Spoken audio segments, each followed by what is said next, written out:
Assalamualaikum warahmatullahi wabarakatuh.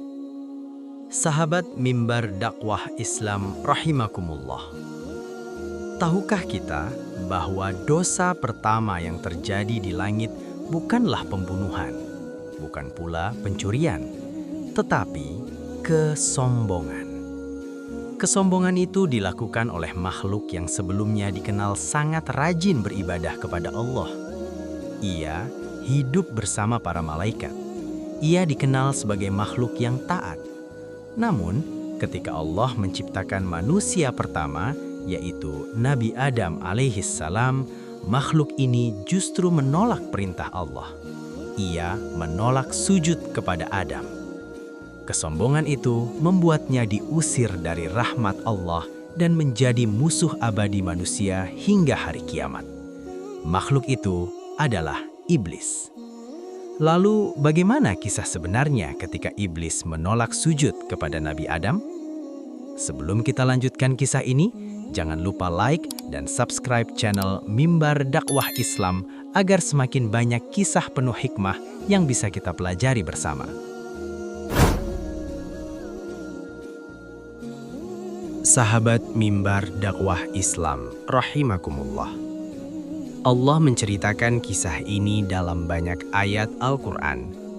Di antaranya dalam surat Al-Baqarah ayat 34, Allah berfirman, "Dan ingatlah ketika kami berfirman kepada para malaikat, sujudlah kamu kepada Adam. Maka mereka pun sujud, kecuali iblis. Ia enggan dan sombong, dan ia termasuk golongan orang kafir." Quran Surat Al-Baqarah ayat 34. Menurut penjelasan para ulama tafsir, seperti Ibnu Katsir, sebelum penciptaan Nabi Adam, iblis adalah makhluk yang rajin beribadah. Ia berasal dari golongan jin, sebagaimana dijelaskan dalam Surat Al-Kahfi ayat 50. Tetapi karena ibadahnya yang banyak, ia berada di tengah para malaikat. Pada saat itu, bumi sebelumnya pernah dihuni oleh makhluk yang berbuat kerusakan. Maka Allah berkehendak menciptakan makhluk baru yang akan menjadi khalifah di bumi, yaitu manusia. Allah menciptakan Nabi Adam dari tanah.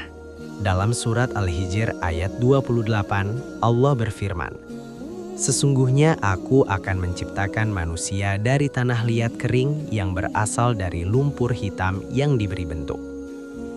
Setelah Adam diciptakan dan disempurnakan bentuknya, Allah meniupkan ruh ke dalam dirinya. Adam pun hidup. Ia menjadi manusia pertama yang diciptakan Allah. Setelah Adam diciptakan, Allah menunjukkan kemuliaan manusia kepada para malaikat.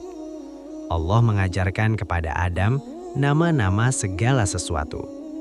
Peristiwa ini dijelaskan dalam surat Al-Baqarah ayat 31. Ketika para malaikat tidak mampu menjawab pertanyaan Allah tentang nama-nama tersebut, Adam mampu menjelaskannya. Hal ini menunjukkan bahwa manusia diberi ilmu oleh Allah.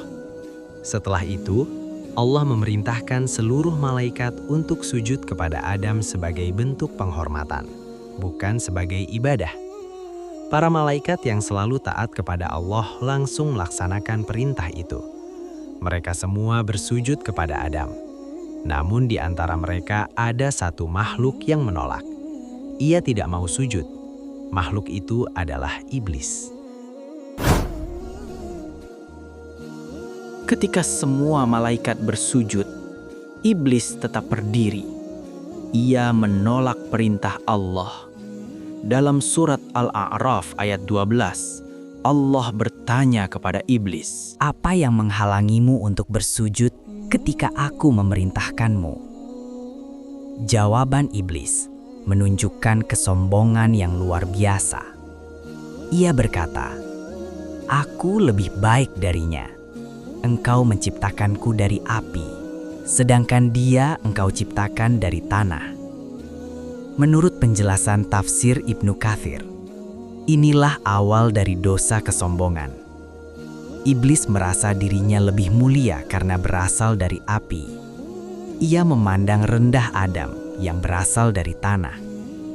Padahal yang menentukan kemuliaan bukanlah asal penciptaan, tetapi ketaatan kepada Allah. Kesombongan itulah yang membuat iblis menolak perintah Allah secara terang-terangan. Karena kesombongan itu, Allah murka kepada iblis. Allah berfirman dalam surat Al-A'raf ayat 13, "Turunlah engkau dari surga, tidak pantas bagimu menyombongkan diri di dalamnya. Maka keluarlah, sesungguhnya engkau termasuk orang-orang yang hina." Dengan keputusan itu, iblis diusir dari rahmat Allah. Ia kehilangan kedudukannya yang dahulu. Ia menjadi makhluk yang terlaknat. Namun sebelum pergi, iblis meminta kepada Allah agar diberi kesempatan hidup hingga hari kiamat. Ia berkata sebagaimana disebutkan dalam surat Al-Hijr ayat 36, "Ya Tuhanku, berilah aku penangguhan waktu sampai hari mereka dibangkitkan." Allah mengabulkan permintaan tersebut. Namun iblis kemudian bersumpah akan menyesatkan manusia. Iblis berkata, "Karena engkau telah menghukumku tersesat, pasti aku akan menghalangi mereka dari jalanmu yang lurus." Quran Surat Al-A'raf ayat 16. Ia juga berkata, "Aku akan mendatangi mereka dari depan, dari belakang, dari kanan dan dari kiri mereka." Artinya, iblis akan berusaha menyesatkan manusia dari berbagai arah. Namun Allah menjelaskan bahwa iblis tidak akan mampu menyesatkan hamba-hamba Allah yang ikhlas. Hal ini disebutkan dalam surat Al-Hijr ayat 40. Sahabat mimbar dakwah Islam rahimakumullah. Dari kisah ini kita dapat mengambil banyak pelajaran. Pertama, kesombongan adalah dosa yang sangat berbahaya. Kesombonganlah yang membuat iblis yang dahulu rajin beribadah menjadi makhluk yang terlaknat. Kedua, kemuliaan seseorang di sisi Allah tidak ditentukan oleh asal-usulnya.